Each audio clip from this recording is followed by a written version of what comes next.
Hey, good morning. Happy Sunday. Welcome to Hobby Evolution, episode 310. It's a Sunday. It's the weekend. I am a little sore. For months, I've been talking about this bike trip. So I bought, if you're new, somewhat new to watching this, I bought an e-bike, an electric bike in March, April. And so I got out, I researched some, I live in Wisconsin, so the in Madison and surrounding, we have amazing bike paths. We have bike lanes on like every street. Very, very, very bike friendly. So did some research and there's a bike path. What's up, Herm? Good morning. So the nearest bike trail, like my access point, the closest access point to me, it's still about 4 miles. But it goes all the way to like 40 miles to I think Dodgeville, Wisconsin. Um, so my plan was, what's up, Craig? Good morning. My plan, my like first big ride. So I took it out the first few times. I just wanted to get acclimated to the bike. It's 80 pounds. It's a heavy bike. So I just wanted to get comfortable on it before I rode it on like main bike lanes with a lot of car traffic. Before I took it long amounts of time, I wanted to test the battery, see how much I could go on, on the throttle, on pedal assist, and whatnot. So wanted to do those things before I took it out on a long trip. So a lot of my previous rides were between 8 and 12 miles. So I've been wanting to take this trip to Mount Horeb, which is 14 mile on the bike path. It's 14 miles. And they have a brewery. So the Mount Horeb's shtick is they're like troll country. So the Main Street isn't Main Street. It's the Troll Way. The Troll Way. I love it. I think it actually is Main Street, but they call it the Troll Way. So everything is troll oriented in Mount Horeb, and they have a brewery, and it's called the Grumpy Troll Brewery, and it's right downtown. If you're familiar with Duluth Trading Company, they just built a really nice right across the street from the brewery, really nice building. I don't know if it's office building, corporate, I don't know, but so the bike path goes literally like not even a block. Like, I mean, it's like two buildings, boom, bike path, Duluth Trading Company, across the street, Grumpy Trolls on the corner. So that was my goal, was to my first, not my goal, but my first goal was a little bike adventure, take the bike path down to Mount Horeb and go to the Grumpy Troll, have a beer and a burger for lunch, but it was super busy. So Herman says 80 pounds, that's a dirt bike. Yeah. So the battery itself is 15 pounds. The battery itself is 15 pounds. So it's not like a Lance Armstrong Tour de France carbon cruiser. It's got huge, thick tires. It's great. I love it. I love the bike. So I did the trip, and I pedaled most of the way because I wanted to conserve the battery just in case doing 14 miles caught up to me after a burger and a beer. Use the throttle a little more on the ride home. And it was hot. It was hot, sunny, not a cloud in the sky. My arms are burned. My face it's got some color to it. So I pedaled most of the way. Took a couple stops, took some pictures, and made it to the Grumpy Troll. I was kind of annoyed because they have like outdoor seating, and it's like socially distanced, built like, I don't know how to, like office cubicles. They have like outdoor cubicles for like dining. So there's probably 6 or 8 of those like on the sidewalk. And then there's the restaurant brewery inside. So there's indoor seating. And then they have, and it's almost like an alley, but it's between their building and the next building. And they have like tables on each side. What's up, Zach? Good morning. So I go in, I check in with the hostess, and I said, "Hey, do you have any outdoor seating?" And she's like, "I can put you on a list." And at this point, it's like if I'm not gonna eat, I'll just have a beer. So I'm like, well, I just want a beer. Can I sit outside? Well, there's no service outside, and she's like, out the. I'd have to put you on a list for the cubicles on the sidewalk, and the side is just for people wanting shade. And I'm like, okay, well, can I buy a beer at the bar and take it out onto the shady part? And she's like, oh yeah, you can do that. So I was very confused. It was very confusing. So get a beer, go outside, and there was like another couple out there. Uh uh there was like a family with a dog, and they were eating. So there was a couple walked up with a dog, and they're like, can we sit in here and eat? And the waitress is like, oh no, you'll have to be on the list for the cubicles. And they're like, but they're eating. And I don't know what the explanation. So it was very like, what in the hell is going on here? So I was a bit annoyed by the whole like miscommunication, like what's the deal here? Um there was another like two ladies walked up, and uh I think they asked, so there's access to the street from this area that I was in. And so these two ladies walked up, and they're like, can we enter through there? And I'm like, no, you have to go through the ramp. You could totally I don't know why, like they couldn't go that way. Like you could totally enter, because that's how I entered and exited, was through, actually I exited through the sidewalk, but when I walked in and out. So I was very confused by that. And the ladies like turned around and walked in the other direction. So instead of like going inside, they turned and didn't come back. So it was a very like weird, very weird. But the beer was good. Had a beer and hopped on my bike and rode back. So I rode back, and halfway between basically my house and Mount Horeb, it's actually the like the 6 mile point from my house. So 6 out of the 14 miles, there's a really small town. It's not even a town. It's basically like 8 houses and this huge bar. But it's like a old like 1800s house. Okay. It's called the Riley Tavern. Now I have driven like it's kind of close to when I take back roads to go back to Illinois, like certain routes. Because I like taking scenic routes. I hate the interstate. I always take back roads. So I've come across this place, and I thought, man, this is a cool, because it is literally in the middle of nowhere. Like the nearest town, Mount Horeb would probably be the nearest town 8 miles away. So it's at least 8 miles from any form of city or town. So so I'm like, I'm gonna stop. I'm gonna check this place out. Just have a Bud Light, and just check the place out. Because we were actually meeting we were meeting some friends later in the afternoon. I had a little bit of time. I had enough time to stop for a Bud Light and continue my ride.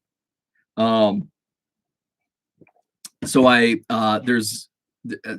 parked my bike, and I walked up to the Riley Tavern. It's super cool. It's like this old like 1800s house. It's got the porch on the front, but the interior, I think it actually is the owner's house.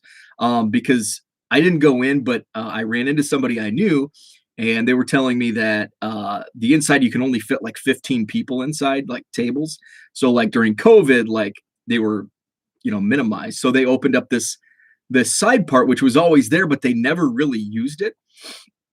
They got new owners, and they have it's an attraction. Like I would go, just my experience yesterday, I would totally go back because it was super cool. So you walk up, and it's basically like this huge yard. So it's basically a big house. with this huge yard. It's all fenced in. They've got bag sets.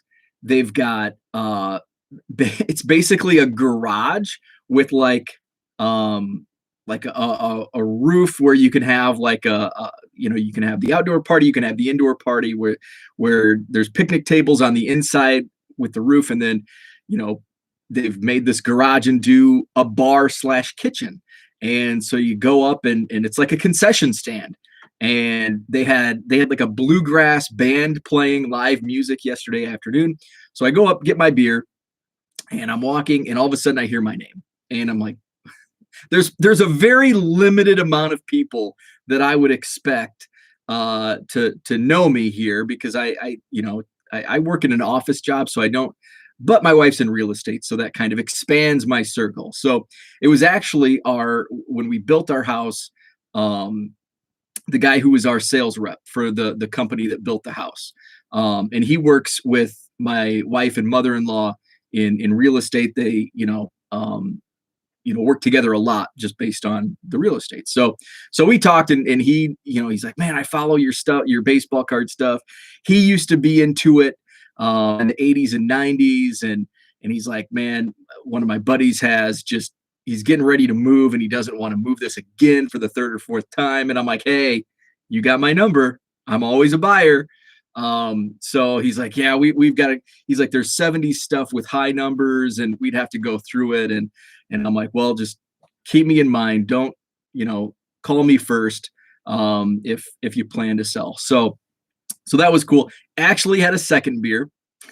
Then my phone went dead because I was listening to Pandora the whole afternoon. Whoops.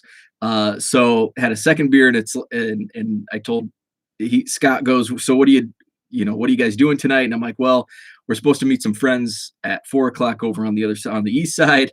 And he looks at his watch and he goes, uh-oh. And I'm like, yeah, I gotta finish this. And so that's when I use the throttle, 20 miles an hour all the way home. Get home. I was only a little bit late. So I showered up and we had dinner with some friends. So it was great. 28 miles on the bike yesterday. I'm a little sore.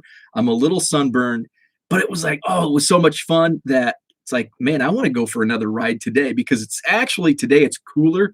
I just went outside to set up some sprinklers, and it's cooler out today. It's not supposed to rain.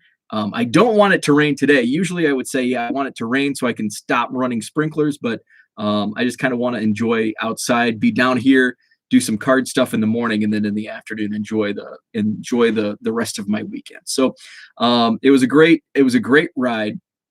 70s with high number. Yeah, Herman. That's first thing he said when he said the high numbers, and I'm like, oh, Herman's collecting those. He's looking for some high numbers. So that was my day, and thanks to Brad and Rich for having me on Hobby Hotline yesterday morning. Brad actually reached out to me Friday night, and he's like, hey, Brian can't be on the show. Can you join us? And I'm like, I would love to. Thanks for the invite, but I've just got, I was doing eBay shipping. I was running sprinklers, and I like listening to the show as I'm doing card stuff. But then they started talking, and then on the air, they extended the invite. So I'm like, and it was toward the end of the show. So I made some time and was able to talk. We were talking about card shows, the National. I'm super excited about the National. I am a buyer in this current market. So we're in this weird phase of the market, and I'm not bullish. I'm not saying, oh, it's the card market's super hot right now.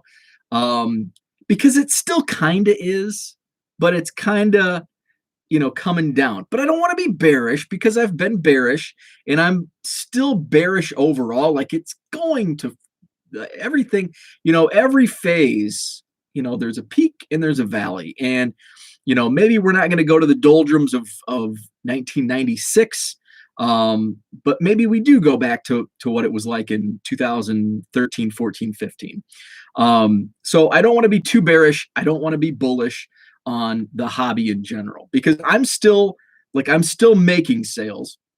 My net sales are down, but also what I'm putting in on eBay is also on the decline. Like I'm not putting as much stuff on eBay as I was, say, 6 months ago. So there's a little bit of that. Prices are coming down. I mean, I'm listing stuff that I had like duplicates of that Corey Seager, Topps Chrome rookie, and I think he was injured. So, that kind of goes in. But I mean, I put it up for $40. Like at the start of the season, boom, it sold right away. I put one up and the comps are like 15 to 20 now. I mean, like cut in half. So there's some of that. Another thing, so I'm a buyer in this current market. I've been looking a little more closely at what's up on Facebook Marketplace, and other areas. So I was big into the I thought I had a box around here. I guess not. The 2019-2020 NBA Hoops premium stock Pulsar sets, and I do have the box. So they were sold on Target exclusively, and it's the premium stock, which they printed they printed bajillion of these, not these, but like the actual like packs and boxes. So, but those were different. These are silver Pulsars. So that's the base. These were all base cards, and it came in a complete set. And it was they were $150 at release, and I bought I think 7 from Target's website, and then I bought a couple more. I bought like 3 more complete sets for like 300 or 250, 300, somewhere in that vicinity. And then I bought like a huge lot, like 7 incomplete sets, only the Ja, Zion, and a couple others were pulled. Now on that first set, now this was early on, basketball since declined, quite a bit since then. But the first set, I opened one and kept the rest because I wanted to keep them until basketball season started. These were released, and I can remember this, Wednesday before Thanksgiving. They call it what? Blackout Wednesday. It was Blackout Wednesday right before Thanksgiving. That's when they came out. So I think I got my boxes like around December 1st is when I received them. And I opened one, and I wanted to save the rest until opening day for the NBA was like December 22nd. So I opened one box and sold everything. And my profit was like $515 on a $150 set. That was my profit. So then I opened the rest, and I just kind of gradually, I just wanted to gradually sell them just to take advantage of, Lugu Dort. At one point, I sold one of his cards for $17.50. And now you can probably pick them up for $1. So I knew there was going to be ebbs and flows. And since I had quantity, I could take advantage of those ebbs and unfortunately the flows. So, what I didn't want to happen was, okay, Lugu Dort right now is only worth $4, and somebody buys all 10 for $4. The next week he explodes for 40 points, and now they're all at $17.50. And it's like, shoot, I didn't even get to take advantage selling one at $17.50 because I sold 10 of them, for $40. So that was my strategy on those sets. I was very bullish on those sets. And it turned out to be great investment overall. This morning, somebody actually on Facebook Marketplace, my area, has 5 of these sets, and he's selling them for $1,000. So $200 per set, which is a great deal. So here's what I do when I look into, I'm calculated in my speculating buys. So I'm still like, I don't know where these sets are going to go. I do think basketball by September, October, basketball is going to be back up, and basketball is going to be hot again. But we're going to have to wait another 3 months, 4 months before we get to that point. But with these premium stock silver Pulsars, it's kind of a niche. And is it going to be, there's so many rookie cards of Zion and Ja and the rest of that rookie class. Are people, yeah, they're cool cards, but are people going to want them? So is there going to be demand? And so that's one thing long term that I'm looking at. also what I look at is the short-term play. Okay, what I look at now is, am I getting good value right now? Not only on the speculative long-term play, but the short-term play. What if I just wanted to quick flip these? What if for some reason I become concerned that my original bullish play is not going to come to in 6 months? What if I dumped them right away? Am I going to at least break even? And yeah, it's a waste of time, but at least I'm not out money. So I looked up, and there's still, people are still have them listed. These aren't sale prices. Have them listed for between 250 and like 400% on eBay. So we're talking 250, and there are sales around that like 250 mark. So say 250 times 5 is, what's that? Is that 1500? 255? No, it's not. So after fees, that would be, where am I at here? That would probably be break even. I've got to do the math on that. But so that's kind of what I look at, is the long-term play and the short-term play. Like, if I wanted to flip these real quick, could I at least break even? So 1250, and we're talking 12.3, 12.5. So 56 bucks, 1250 minus 156. It's going to cost probably 30 to ship those at least. So yeah, so basically if I dumped them for 250 a piece, my net is going to be about a $50 profit. So it seems to me a decent buy. But I have a card show coming up in 2 weeks, June 26th, Madison Sheraton. My plan is to be a seller. But if the right deal comes along, I'm a buyer. So I want to leave my options open for that. I'll get into more buying here in a moment. The National is coming up. I don't want to be, taking advantage of the panic sellers. And then, I'm left, the National's still 6 weeks away. And it's like, well, shoot, I've already spent X amount in the last 6 weeks. Now I'm limited on like cool Cubs stuff that I could add for my collection, and not just, put sealed stuff on a shelf and wait 6 to 12 months. So that's kind of what I'm battling right now, is should I or shouldn't I? I do ultimately think it's a good deal.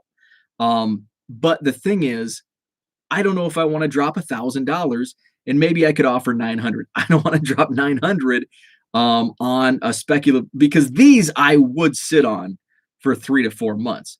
I did make a big purchase yesterday. I bought 15 more mega boxes, and I was able to get them at $40 shipped per box.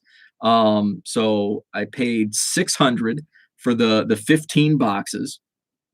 I have 11 sitting. I opened 7 so far. We opened 1 live here yesterday. I've got 11 left that I'm gonna rip a few of them probably. I don't think I'm gonna rip all 11 on Thursday night with a couple buddies from here. You may know them from Twitter, Ripping One-Handed and Offbeat All-Star. So they're coming over Thursday night. We're gonna have a rip party. So then the other 15, I don't know what I'm gonna do. We'll see what type of time I have. I may just set them aside, and mega box is almost, well, I'm going to say mega box is always historically, that could change. But historically, mega boxes always increase in price. I think last year's mega boxes still sell for 80, 90 bucks. So at 40 bucks, say on the low end, and you go back, the further you go back, the less there is sealed. And then that's with basically everything, unless it was overprinted like 91 Fleer. But for most things, the more time that goes by, the more people like, hey, I'm just gonna go to the card shop, and I'm gonna buy one of these mega boxes and rip and try to pull an Ohtani or pull a Aaron Judge or whatever. So the more time goes by, the more of this gets opened, the less there is, the higher the sealed wax goes. So I'm kind of like in a conundrum because I do think there's going to be this like settling of the hobby, but where is it going to land? So I'm being very calculated in some of these buys where I am a buyer right now, but I want to be very calculated. The basketball rookies, I spent $200 on a box of almost 2,000 basketball rookie cards from the last couple of years. Second tier guys. We're not talking Zion or Ja. We're talking Jordan Poole, Matisse Thybulle, and some of those Romeo Langford. Some of those guys that could pop out. And if one or two of those guys pops out and I'm sitting on a stack of 50, that's going to pay for that box right then and there. But it's a long-term play. I'm going to have to sit on it for, at least a few months. My thought is behind that buy was basketball's low right now. So people are just dumping. People are just dumping stuff. And, I'll wait a few months. And, maybe once basketball, because I think basketball is definitely going to be hotter than what it is right now, in September, October. So take advantage of that market. If Romeo Langford, all of a sudden, hey, he's going to, be the scorer or whatever. I don't follow the NBA close enough. So this is just a random example, but, all of a sudden he pops off for 40 points, boom, pull the Romeo Langfords out. So that'll be something that, we get to basketball season, that'll be a fun night to sort basketball and put those in order and get all the players in a row. Herman says that's how I listen to About the Cards on Wednesday nights, packing and sorting cards. Yeah, I love listening to card content while I'm sorting and packing stuff up. I think you have a Ty Cobb I've been looking at, if I remember right. A Ty Cobb in my store, in my eBay store. Let me know. I'll take that if you're talking to me about a Ty. I don't know if I have a Ty Cobb. Oh, I think I do have a Ty Cobb. Is it I did put one on eBay. Bear with me. I haven't sorted my eBay stuff in a while, so I've got some piles. It's a recent. Aha. Is it this? Tops. This is what set is this from? It's a canvas. Oh, Topps Museum. Is this the card? Is this the card you were looking for? So yeah, if this is what you were looking at, I will take this off eBay and it will. Oh wait, this is Honus Wagner. This is Honus Wagner. Ty Cobb. Okay. If you can find it, if it's in my eBay store, shoot me what it is, and I'll pull it right away and put it in your box. So that's what I had for today. Sore from the bike, watering the grass, and I'm buying. But a calculated buy. And I probably should stay off because I should limit myself to what I'm buying. I bought the mega boxes yesterday. I should just not look for that premium stock set lot and call it a day. Maybe I should reach out to Johnny and say, hey, you should buy these. If they go up, we'll split them. So that's what I had for today. Thanks for tuning in. Have a great Sunday. Tomorrow's Monday. I'll be back on tomorrow morning. So Monday through Friday, and it's kind of depending on the day. I'll go live at 6:45. It just kind of depends, but I do plan on going live tomorrow morning, 6:45. Rest of the week will be up in the air. I don't think I have any big plans for the rest of the day or the week. So that's all for today. So Herman, let me know about that Ty Cobb, and I'll get that added to your pile.